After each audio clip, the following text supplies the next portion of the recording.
Assalamualaikum warahmatullahi wabarakatuh. Alhamdulillah, Allahumma sholli ala Rasulillah. Sahabat semuanya yang dimuliakan oleh Allah Subhanahu wa taala, kita lanjutkan kajian kita di dalam kitab Bulughul Maram, sudah masuk hadis yang kedua. Bismillahirrahmanirrahim. Qala al-musannifu rahimallahu taala nafa'nallahu bihi wa bi'ulumihi fi dharani amin. An Abi Sa'id Al-Khudri radhiyallahu an, dari Abu Sa'id Al-Khudri radhiyallahu an, semoga Allah meridhoinya.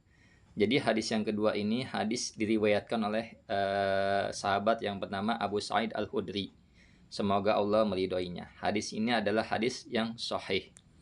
Nah, sebelum berlanjut ke pembahasan, kita perkenalkan dulu siapa Abu Sa'id Al-Khudri. Nah, jadi Abu Sa'id Al-Khudri ialah Sa'ad ibnu Malik ibnu Sinan Al-Khudri. Ya, ia ikut berbaiat kepada Nabi Shallallahu Alaihi Wasallam. Ya, di bawah pohon dan ikut berperang sesudah perang Uhud. Jadi ia turut ikut berperang sesudah perang Uhud. Nah, dia termasuk salah seorang ulama dari kalangan sahabat. Artinya ya banyak meriwayatkan hadis dan sebagainya. Artinya dia ulama dari kalangan para sahabat. Jadi sahabat Nabi bukan berarti ulama semua. Ada ulama, ada pedagang, ada main di pemerintahan dan sebagainya.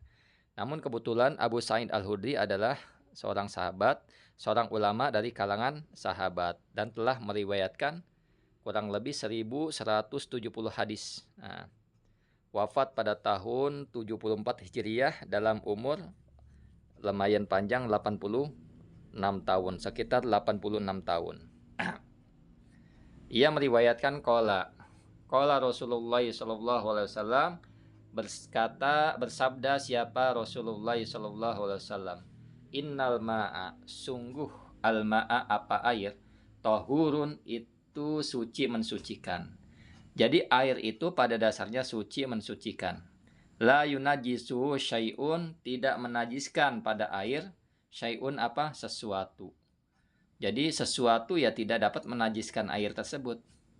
Akhrajahus salasa, meriwayatkan pada hadis asalah satu siapa salasah, wasohahu Ahmad, dan mensohikan pada hadis Ahmadu siapa Ahmad.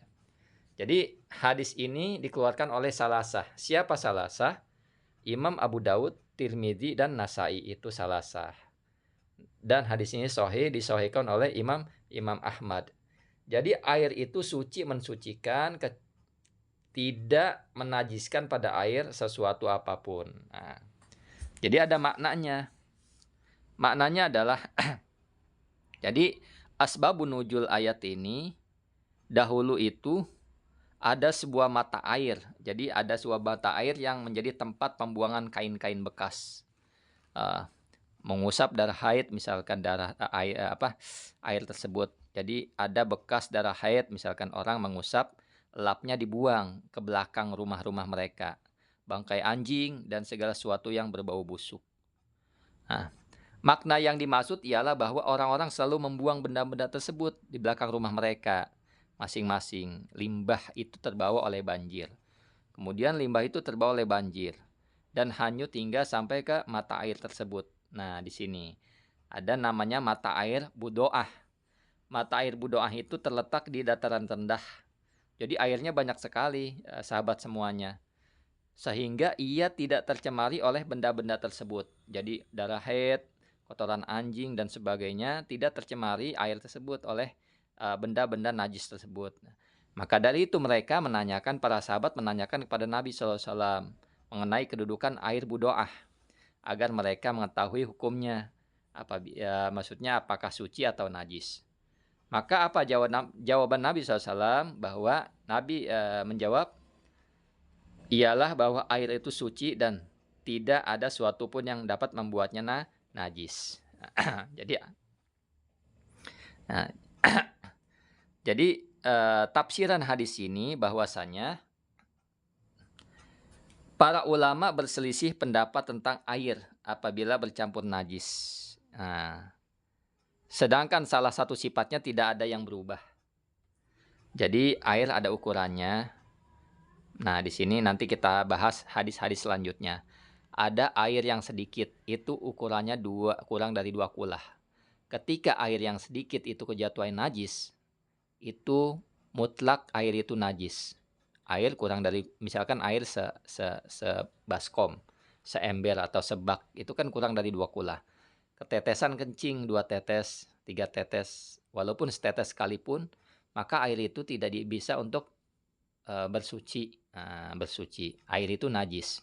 Meskipun tidak berubah warna, bau dan sifatnya, dan warna, bau dan rasanya. Nah, itu air yang sedikit. Ada air yang lebih dari 2 kulah. Artinya banyak, airnya banyak, lebih dari 2 kulah. Ketika lebih dari 2 kulah airnya, ketika terjatuh najis, maka dilihat.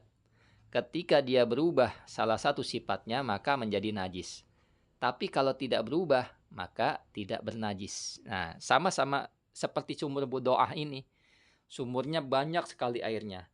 Padahal limbah kotor itu artinya tempat bekas lap darah haid atau kotoran anjing dan sebagainya itu terbawa arus dan jatuh ke mata air tersebut.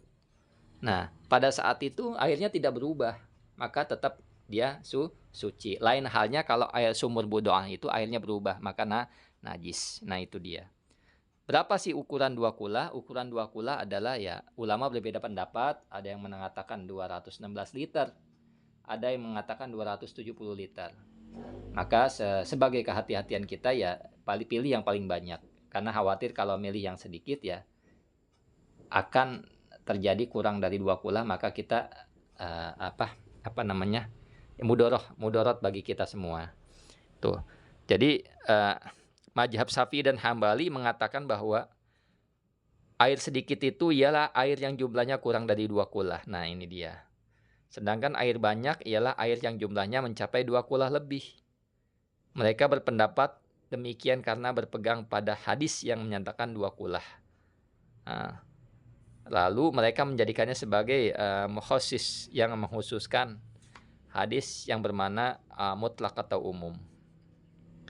Itu yang dapat disampaikan, mudah-mudahan bermanfaat. Kita lanjut nanti hadis yang ketiga. Hadis ini hadis sahih. Akhiri, wassalamualaikum warahmatullahi wabarakatuh.